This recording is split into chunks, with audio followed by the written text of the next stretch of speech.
Welcome friends. Now today we are going to explain the chemical shift value. The first, the if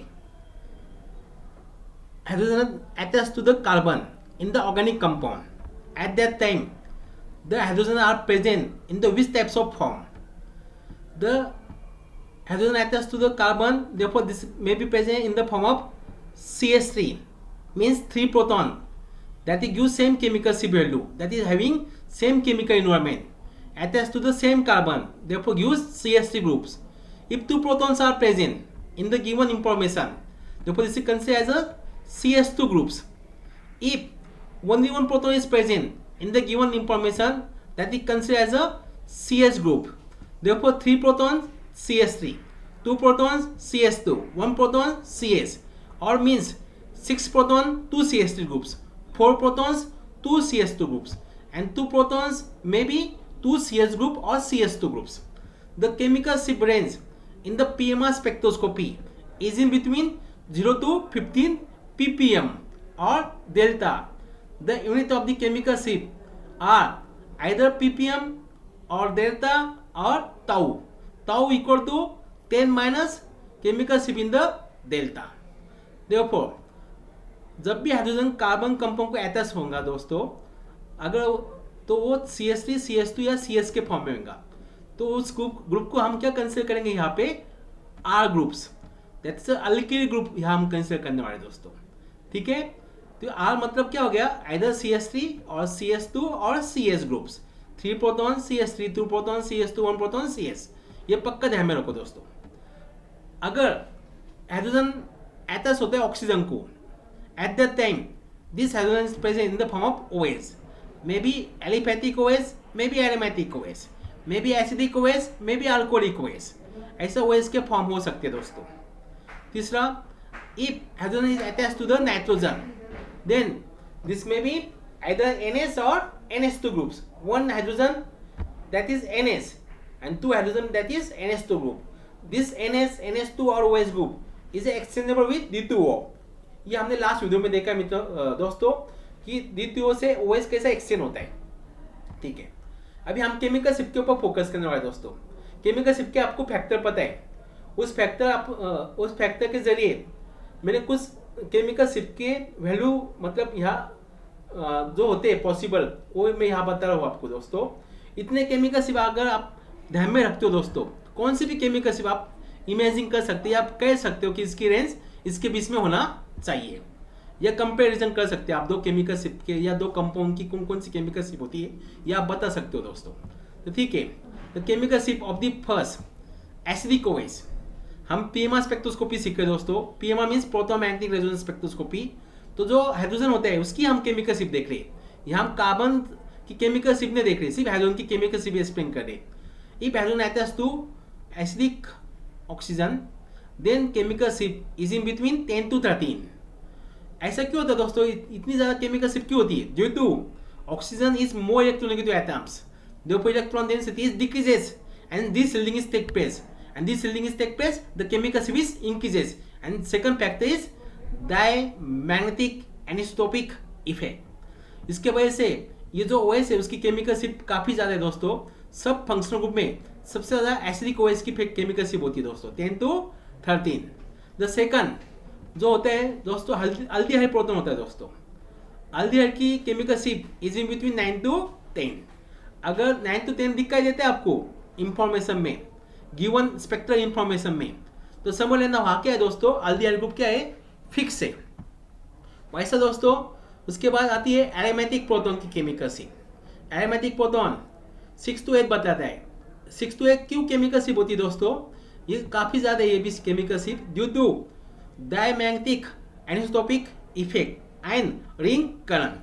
दोस्तों एक बात पक्की ध्यान में रखना, अगर कंपाउंड में मल्टीपल बॉन्ड रहा, मतलब डबल बॉन्ड या ट्रिपल बॉन्ड, उसकी केमिकल शिफ्ट की वैल्यू किसके ऊपर डिपेंड होती है, डायमैग्नेटिक एनिसोटोपिक इफेक्ट. उसके साथ ही जो एरोमेटिक रिंग होती है उसमें रिंग करंट भी हमें दिखाई देता है दोस्तों. नेक्स्ट कंपाउंड है अल्कीन.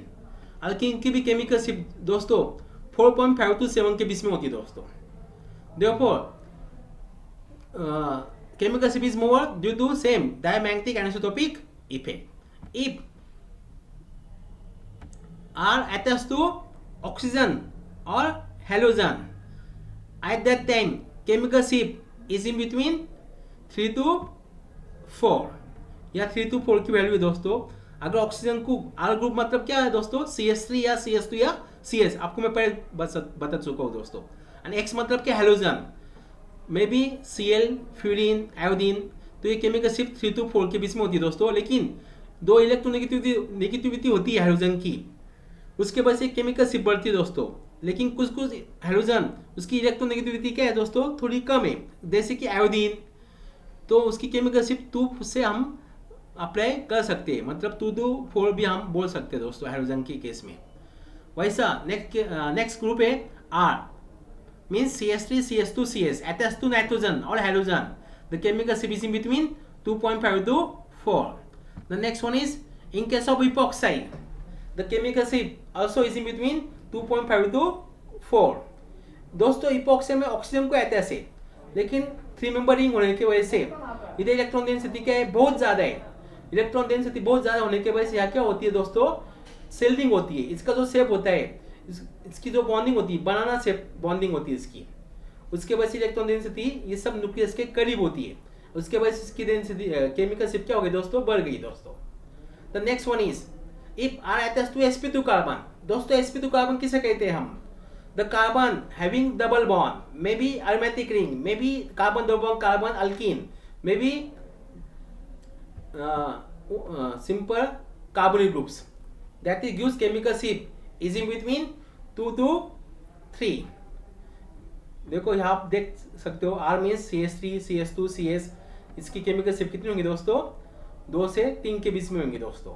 वैसा आयतस टू कार्बोनिल 2 से 3. लेकिन अल्किन के बारे में ये केमिकल शिप थोड़ी कम हो जाती है थोड़ी दोस्तों, ये 1.5 से लेकर तो 3 के बीच में हो सकती है. मतलब कौन से भी अल्किल ग्रुप अगर अल्कीन को ज्वाइन होता है दोस्तों, तो उसकी केमिकल शिप 1.5 से लेकर तो 3 हो सकती है दोस्तों. ओके दोस्तों, ये आपको मतलब ये केमिकल शिप आपको ध्यान में रखना दोस्तों. तो नेक्स्ट जो केमिकल शिप आती है दोस्तों, if R group attached to sp3 carbon, at that time chemical shift is less than 2.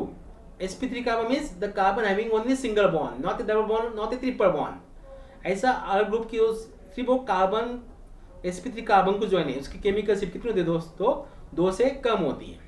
अभी हम देखेंगे दोस्तों एक्सचेंजेबल प्रोटॉन की केमिकल शिप. उसमें फर्स्ट आता है एलिफेटिक OH. एलिफेटिक OH की केमिकल शिप 2 से लेके तो 4 के बीच में होती है दोस्तों. अगर ये OH एरोमेटिक रहा तो chemical shift is in between 4 to 7. If this OH having hydrogen bonding, eight that time chemical ship is shown in between 7 to 14 range. Then NH proton gives chemical ship from 2 or above. दोस्तों हम कुछ logic से chemical ship निकाल सकते हैं, जैसे कि ये जो CH2 ग्रुप दिख रहा है वो ऑक्सीजन को ज्वाइन है. हाउ, इधर भी उसकी लिंकेज क्या है, ऑक्सीजन के साथ है. मैंने आपको कहा दोस्तों अगर CH2 ग्रुप एक ऑक्सीजन को ज्वाइन होता है तो उसकी केमिकल शिप होती है 3 to 4. लेकिन यहाँ वो 2 ऑक्सीजन को ज्वाइन है, तो कम से कम वैल्यू कितनी होती है दोस्तों, 3 to 4 में 3 होती है. तो एक ऑक्सीजन के साथ 3 हो गई, दूसरे ऑक्सीजन के साथ भी कितनी हो गई दोस्तों, 3 हो गई. और दोनों को क्या करना है दोस्तों, एडिशन करना है. मतलब 3 + 3 कितने हो गए दोस्तों, 6. इससे इसकी केमिकल शिप 6 के करीब होंगी दोस्तों. मतलब 5.5 से लेकर तो 6 तक होती है दोस्तों. ये उसकी रेंज हो सकती है दोस्तों. इधर आप देख सकते हो दोस्तों ये जो ग्रुप दिखाई दे रहा है CH2 ग्रुप, उसको ऑक्सीजन ज्वाइन है और प्लस कौन ज्वाइन है, कार्बन ग्रुप भी ज्वाइन है. एक ऑक्सीजन के लिए 3 to 4 कंसिडर करते हैं, लेकिन जब 2 फंक्शन होते हैं तब हम कम से कम वैल्यू कंसिडर करते हैं. मतलब 3 वैल्यू हमने कंसिडर किया, तो कार्बन ग्रुप के लिए हम कितना कंसिडर करेंगे, 2 से 3. कम से कम कितना होगा, 2. 3 और 2 का हम फिर से क्या करेंगे दोस्तों, एडिशन करेंगे. मतलब कितना हो गया, 3 + 2 5. मतलब इसकी केमिकल शिप कितने होंगी दोस्तों, 5 के करीब होना चाहिए. 4.5 to 5 के करीब हो सकती है दोस्तों. परफेक्ट केमिकल शिप हम नहीं बता सकते दोस्तों. I am not a instrument. Perfect chemical ship को हम बता सकते हैं दोस्तों, इंस्ट्रूमेंट बता सकते हैं, लेकिन हम उसकी रेंज काफ़ी हद तक बराबर बता सकते हैं दोस्तों। तो नेक्स्ट कंपाउंड आप देख सकते हो, अगर ये CH2 ग्रुप्स कार्बनिक ग्रुप के बीच में रहा, ये दो कार्बनिक ग्रुप हमने कंसिडर किए, सॉरी दो कार्बनिक ग्रुप है, एक की केमिकल शिप 2, दूसरी की केमिकल शिप भी 2, 2 + 2 कितने हो गए दोस्तों 4, मतलब इसकी केमिकल शिप कितनी होंगी दोस्तों 3.52 4 के करीब होंगी दोस्तों। अभी दोस्तों हमने तो PMR केमिकल शिप देखी, अभी हम कार्बन की केमिकल शिप देखेंगे दोस्तों। CMR में कार्बन 13 मैग्नेटिक रेजोनेंस स्पेक्ट्रम में कार्बन की केमिकल शिप कितनी होती है दोस्तों।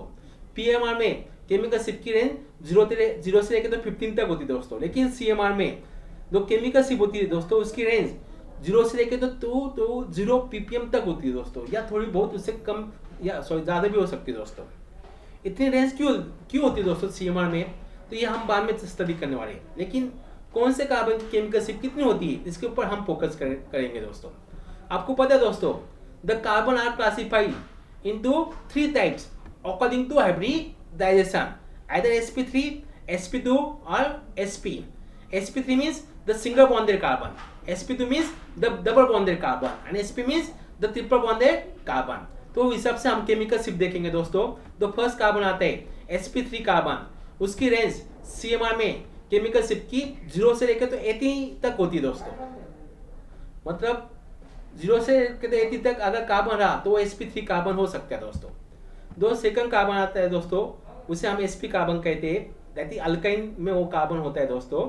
तो उसकी केमिकल शिप दोस्तों 70 से लेकर तो 100 तक हो सकती है, मतलब आप ये इमेजिन लॉजिकल पार्ट है दोस्तों, कह सकते कि इसकी केमिकल शिप 80-90 तक हो सकती है, मतलब वो अल्काइन हो सकता है दोस्तों। लेकिन कुछ केस में ये जो अल्काइन का कार्बन होता है वो केमिकल शिप दोस्तों डिफरेंट बिहेवियर बताता है दोस्तों। जैसे कि इस केस में आप देखा दे रहे हो दोस्तों, ये अल्काइन ग्रुप को ओ इथाइल ग्रुप ज्वाइन है, मतलब इथॉक्सी ग्रुप ज्वाइन है। अभी ऑक्सीजन का इफेक्ट क्या होता है दोस्तों, इलेक्ट्रोनेगेटिव तो है, लेकिन जब भी ऑक्सीजन sp2 कार्बन या sp कार्बन को ज्वाइन होता है तब ये रेजोनेंस इफेक्ट बताता है दोस्तों, मतलब oxygen is electron donating group at that time, therefore this lone pair take part in the conjugation and this carbon become minus charge. ये कार्बन पे कौन सा चार्ज आ गया दोस्तों माइनस चार्ज, मतलब इलेक्ट्रॉन डेंसिटी क्या हो गई दोस्तों बढ़ गई। If electron density is more the chemical shift is less because shielding is take place. इससे यहाँ क्या होगा दोस्तों केमिकल शिप कम हो जाएंगी दोस्तों। इसकी केमिकल शिप होंगी दोस्तों 23.22। लेकिन ये जो कार्बन दिखाई दे रहा है दोस्तों ये sp कार्बन है, sp कार्बन की रेंज हमने देखी दोस्तों 70 से लेकर 100 तक होती है। This sp carbon attach to oxygen, इसलिए इसकी रेंज कितनी है दोस्तों 89.4। सिमिलर सिचुएशन हम यहाँ देख सकते हैं दोस्तों, ये कार्बन को फिर से ऑक्सीजन ज्वाइन है, ऑक्सीजन रेजोनेंस इफेक्ट बताता है प्लस आर बताने की वजह से ये कॉन्जुगेशन में जाने के बाद ये कार्बन पे कौन सा चार्ज है दोस्तों माइनस चार्ज की वजह से इसकी केमिकल शिप कितनी हो गई, ये जब ये ट्रिपल बॉन्डेड कार्बन रहा तो भी इसकी केमिकल शिप कितनी हो गई दोस्तों 28.0 हो गई दोस्तों। ऐसे कुछ सिचुएशन होते हैं दोस्तों कि उसमें डिफरेंट बिहेवियर मिलता है दोस्तों केमिकल शिप का। अभी हम देखेंगे sp2 कार्बन। sp2 कार्बन में हम रेंज कंसीडर करते हैं दोस्तों 100 से लेकर तो 220 तक।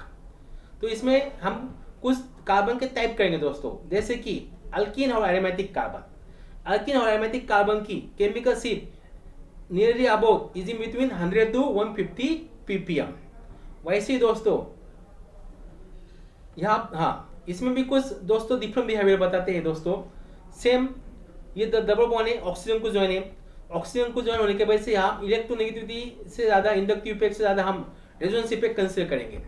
और due to resonance effect the lone pair of oxygen take part in the conjugation, therefore this terminal carbon carry minus charge, therefore minus charge means shielding, therefore chemical ship is decreases, therefore this carbon having chemical ship 84.2 but corresponding carbon that is gives chemical ship 153.2 because attached to oxygen and that is not carry minus charge। दोस्तों आप इधर देख सकते हो ये कौन सा carbon है sp3 कार्बन है। sp3 कार्बन की रेंज होती है 0 to 80। ऑक्सीजन को ज्वाइन होने की वजह से इसकी केमिकल शिप कितनी दोस्तों 52.5 है दोस्तों, मतलब ऑक्सीजन को अगर sp3 कार्बन ज्वाइन हुआ तो 50-60 तक उसकी केमिकल शिप हो सकती है दोस्तों।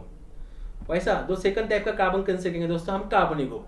कार्बनिक ग्रुप में भी हम अलग अलग कार्बनिक ग्रुप कंसीडर कर सकते हैं दोस्तों, जैसे कि वन से this carbonyl attach to x means hetero atoms, therefore in this case the may be acid carbonyl, may be ester carbonyl, may be anhydride carbonyl, may be amyl carbonyl। ये कौन सा भी ग्रुप हो दोस्तों, x बराबर, तो ये जो कार्बोनिल ग्रुप होता है, मतलब एसिड, एस्टर, अनहाइड्राइड, अमाइड, उसकी केमिकल शिप की रेंज दोस्तों 150 से लेकर तो 175 के बीच में होती है दोस्तों। मतलब आपको 175 वो 170 दिख गया इंफॉर्मेशन में, तो आप समझ लेना कि कार्बन ग्रुप को कौन सा जो भी हेटेरो एटम क्या है दोस्तों, ज्वाइन है, उसके वजह से केमिकल शिप हो गई 150 से लेकर तो 175 तक दोस्तों। वैसा जो सेकंड कार्बोनिक ग्रुप का टाइप कंसीडर करेंगे हम, एल्डिहाइड और कीटोन्स, इसकी केमिकल शिप दोस्तों लगभग 200 के करीब होती है। ये हमने 170 से लेकर तो 220 तक रेंज बताई दोस्तों, तो इसके बीच में वो केमिकल शिप हमें मिल सकती है दोस्तों। एल्डिहाइड और कीटोन आप कैसे पहचान सकते हो दोस्तों सीएमआर में? Aldehyde attach to at least one hydrogen, therefore it is so doublet in the CMR spectroscopy, but ketone shows the singlet in the CMR spectroscopy, therefore it can be easily identified, and with the help of multiplicity as well as chemical shift, the chemical shift close to the 200 ppm। इसी तरह हमने सीमा दोस्तों, ये सीमा spectroscopy में chemical shift कैसा determine करती है, इसके ऊपर भी हम आगे फोकस करने वाले दोस्तों, जब हम सीमा का डिटेल में पढ़ाई करेंगे तब। लेकिन अब ये केमिकल शिफ्ट काफ़ी है आपके लिए कि इसके ऊपर से हम कौन सा भी स्ट्रक्चर या कौन सा भी स्ट्रक्चर के वैल्यू हम असाइन कर सकते हैं दोस्तों। नेक्स्ट वीडियो में हम कपलिंग कांस्टेंट के ऊपर फोकस करने वाले हैं। Thank you.